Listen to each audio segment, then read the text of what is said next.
Welcome back, everybody. This is Passage to Profit with Richard and Elizabeth Gerhardt, and our special guest this evening, Alex Furmansky, who is the founder of Budsies, just the most fantastic company you've ever thought of. If you've ever wanted to take your child's art and preserve it forever, or at least for a long time, he has the solution for you. So welcome, Alex, to Passage to Profit, and tell us a little bit about your company.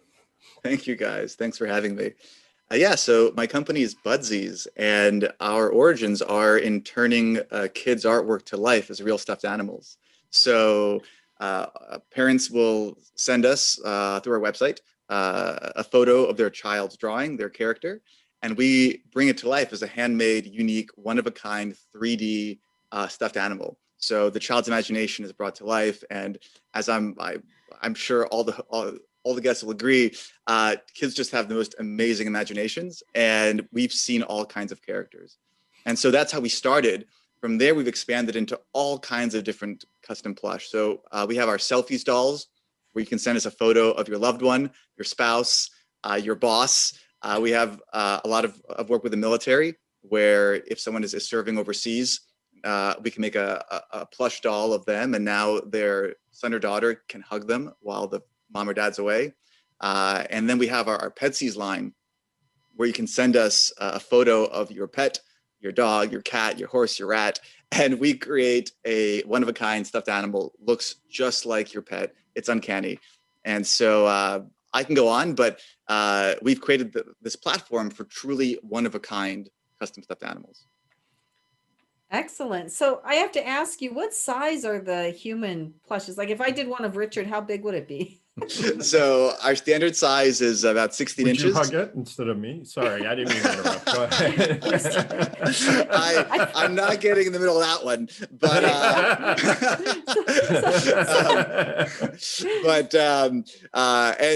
and we're not going to send any like voodoo needles either. That's on you guys to So what figure size out. is it? I didn't catch So this. the standard size is 16 inches, and we also offer a super size, which is about 30 inches.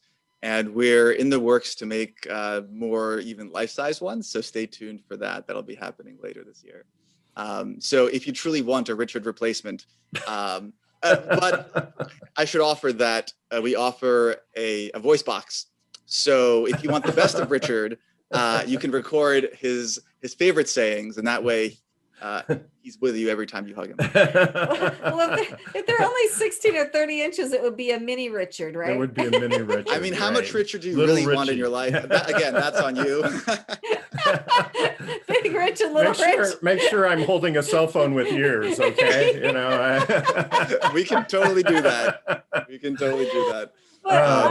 But this is so creative and original. I mean, kids do bring home their drawings. I remember my kids bringing home a bazillion of them, putting them on the fridge, and then my daughter going like a month later, "Where's that drawing I did a month ago? It's not on the fridge anymore." I'm like, that's right. No. That's every right. single piece.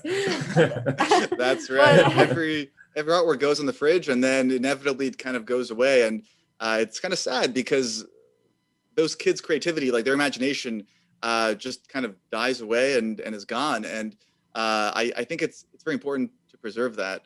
I will say though that our business has kind of transformed a bit over time. As I said, we started off with mostly kids, but now we're seeing more and more older adults and their drawings and their illustrations. Wow. So now we're seeing folks who are teenagers or adults, illustrators, designers, anime, manga, all sorts of like really intricate characters. And so I think for us, the unifying thread across all of our products and brands and all that jazz is just that since each item is unique, every single order has a story behind it. And so again, like whether it's a Budsies plush being made for a grandparent who has Alzheimer's or amnesia and they're in the nursing home, and you give them, their Budsie of their dog from 20 years ago, and like they're just transformed back to life, and it's just this incredible feeling. Or it's just a kid who has their unicorn drawing with like the 4 eyes and the 7 arms brought to life, and it's theirs. Just that really inspirational, unique, wholesome, warm feeling that literally every single one of our plushies delivers. Wow. That's, that's so wonderful. And I enjoy looking at kids' drawings too, just because they're so out of the box. I used to like looking at my kids' drawings, and even just going to your website, I saw some really creative, plush toys and very creative kids' drawings, which kind of like they're almost like abstract art. They're like Miro or something like that, and they're very they're very interesting to look at. But how are you making these? Because I mean, you do have a big company, right? Yeah. I mean, you have a lot of sales and you have a lot of customers. But if each one has to be individually made, how is that accomplished in a cost-effective manner? So it's costing $100 instead of 1,000, right? How do you Right, work that right. magic? Exactly. Right. Our Budsies are priced at $129, and for a truly unique work of art, I think that's incredibly attainable price point. So what most people don't know about our company, because most people see the brands, right? The Budsies brand, the Petsies brand.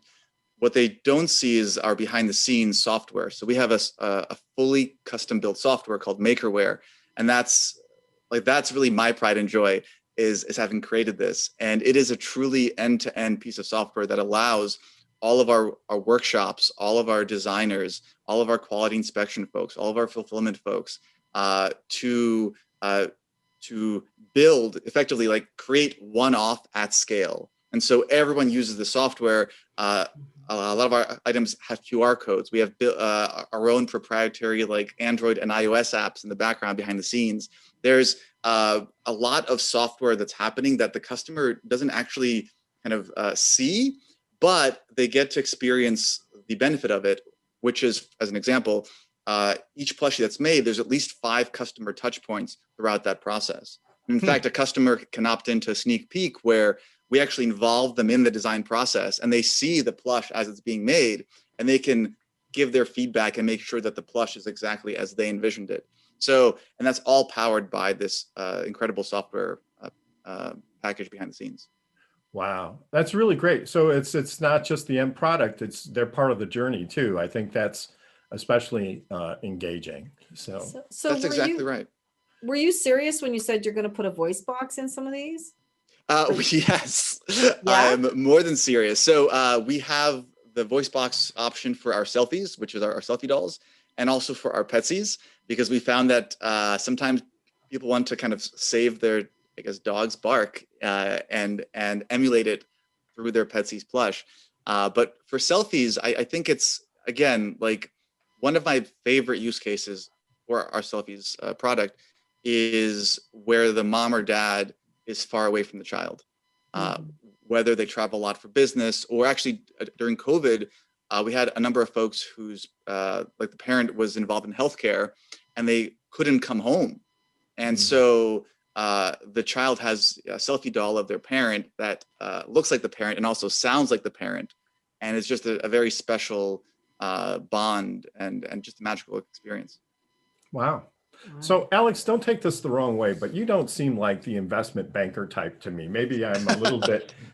How did you go from being an investment banker who is, super numbers and straight laced and, by the book, and get into this whole plush toy creative thing? I mean, how did you do that? You mean all these like guitars and saxophones and like giant wall art behind me? Don't scream investment banker on Wall Street. Yeah. So look, I think I'm the quintessential immigrant story. Actually, I was born in Ukraine and my family came here as refugees, and my parents, to be honest, just sacrificed a ton when I was young to give me a better life here, and put me through school. And so the investment banking journey, a part of that was just to check the box on a career that they would approve, or a career that would make them proud, and a career that allowed me to pay off my student debt, and and it's funny, I was doing banking, but even while investment banking, I was coding up all sorts of macros for Excel and like VBA and all that jazz. So yes, it was banking, but I used every opportunity I could to like design stuff and build stuff and create custom code. So I think I was the accidental banker, not necessarily the banker for life. So what gave you this idea then? Yeah, good question. So I have a little sister who just turned 20 actually, so she's not so little anymore. But she's Michelle. She's amazing. I'm just like the proudest older brother. And when she was younger, I want to say around 9 or 10 or so, she drew this character named Dongler. And Dongler is this like red pig with a big old snout and an antenna on his head, just this like weird, cool looking character. And she loved like playing make-believe with her dolls, but her dolls were all just like the main street Disney whatever dolls, which are great. But I wondered like why can't she play with her own creations? She's so creative, she's so imaginative, she's just much more artistic than I'll ever be. And so that's what spurred the idea is how can I bring her creations to life? And so Dongler was the first one I made, and Dongler is now our mascot. So he's all over the website. He's all over all of our products. We created a book about Dongler's journey through the chocolate chowmungle factory. So Michelle's legacy has lived on throughout this whole brand, which I'm very proud that she's kind of still involved in all this stuff. I was just wondering, so I recently got a new cat. I have to bring the cat in, and she's the strangest color. And I looked it up, and she's a cream colored cat, which is a dilution of an orange cat. And they're rare, but of course she was a stray in Georgia, so it's not that rare apparently. But can you match any color? Yeah. So for our Petsies, not only do we have a full line of the furs, but we actually airbrush every Petsie. So if you think about the kind of the high end LA Hollywood kind of star makeover, where the makeup artist grabs an airbrush and kind of does every detail of a person's face, we do the same thing on our Petsies. And so each and every Petsie gets the full Hollywood treatment, as we say, where it's fully hand airbrushed to best match the coloring. And so as a customer submits their order, they'll give us a few photos. They'll also give a description of the most important characteristics of the Petsie, and then we do our best to match it perfectly.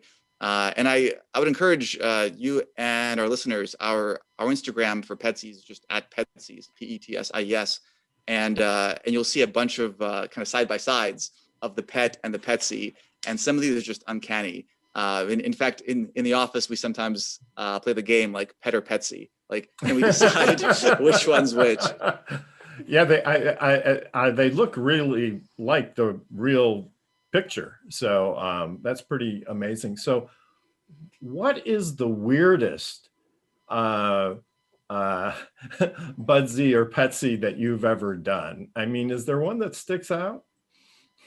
Gosh, I think on the Petsie side, we've just had so many strange animals. I expected we would have dogs and cats, but we've made roosters, we've made donkeys, we've made obviously a bunch of rabbits and chinchillas and all that. We've made snakes for people, pet tarantulas, just any animal that you can think of, people have as pets, and we've made it all. So to me, that's just strange, and it's wonderful. Walking into our offices, I had the honor this week of welcoming a new team member onto our team, and seeing someone enter our office for the first time. It's like a kid in a candy store. It's just like endless plush all over all the walls and shelves, and all different assortments of animals and characters and people, and just like seeing it through their eyes, you realize just how much variety there is in both children's imagination and just the kinds of animals there are in the world.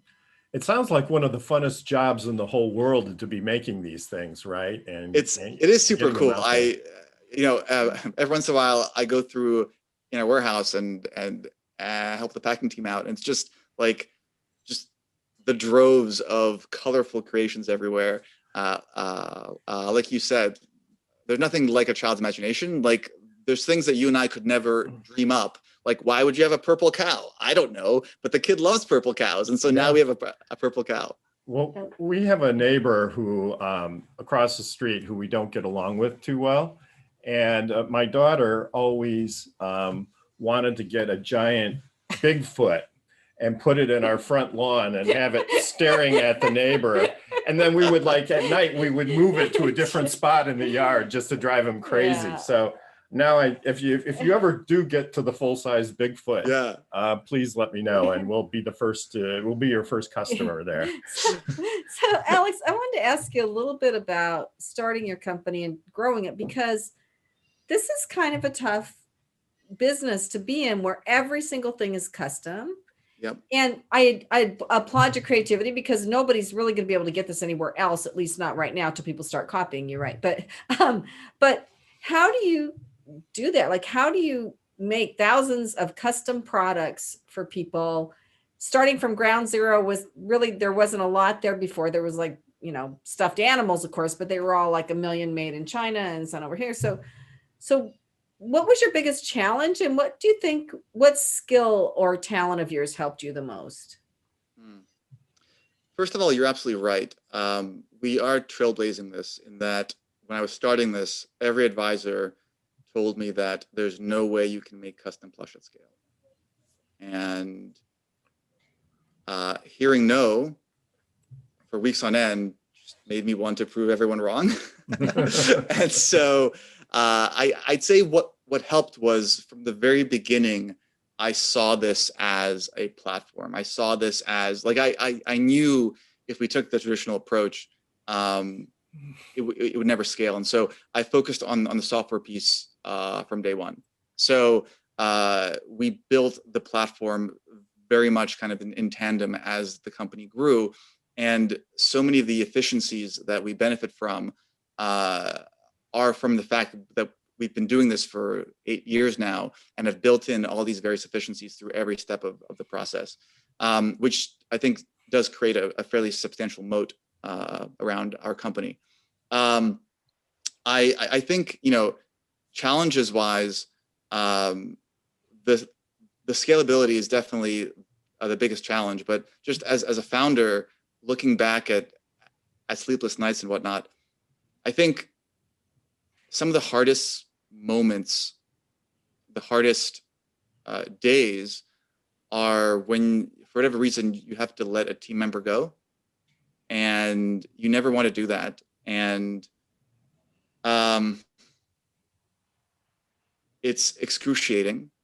Sometimes you just have to go separate ways. And what I will say, though, is we've been at this for 8 years.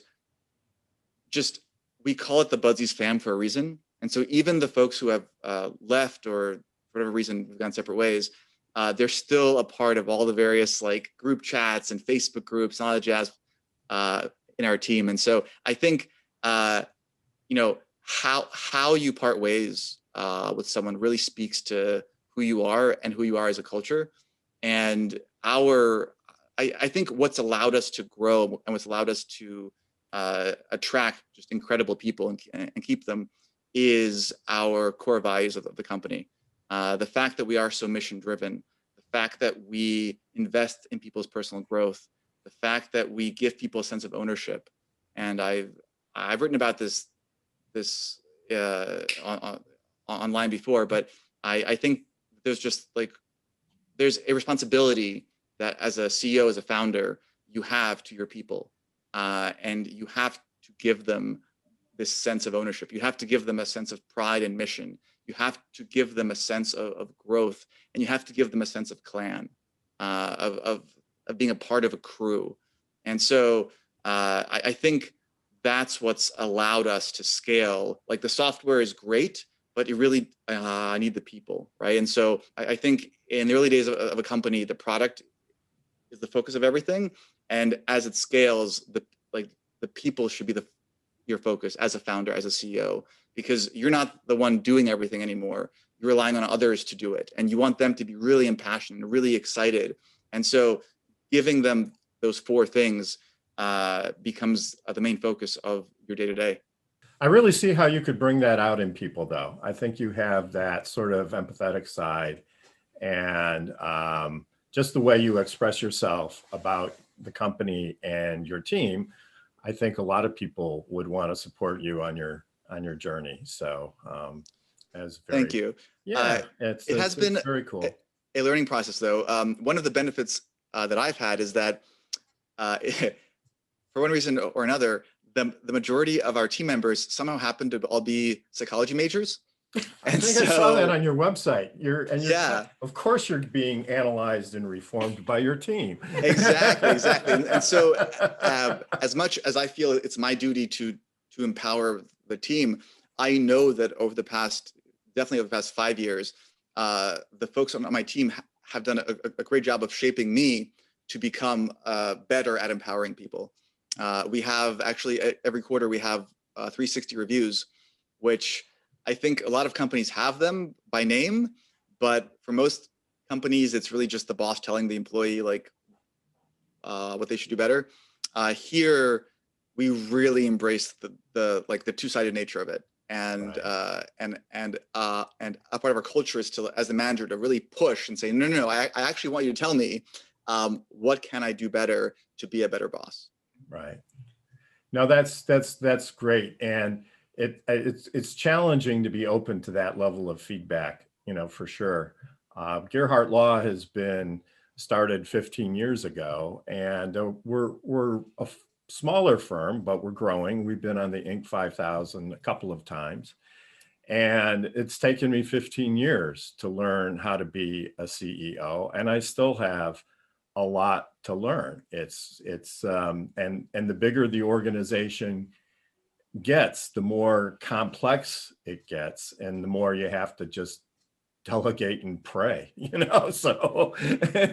And listen, I mean, like you said, one of your best skills is listening and really hearing, not just listening, but hearing what people are saying to you. Right. Well, and a part of the delegation, though, and hopefully this helps some of your listeners. I think, so 2 things. One, when you're hiring people, or I should say when I'm hiring people, I try to hire people that have a reason-based view on the world.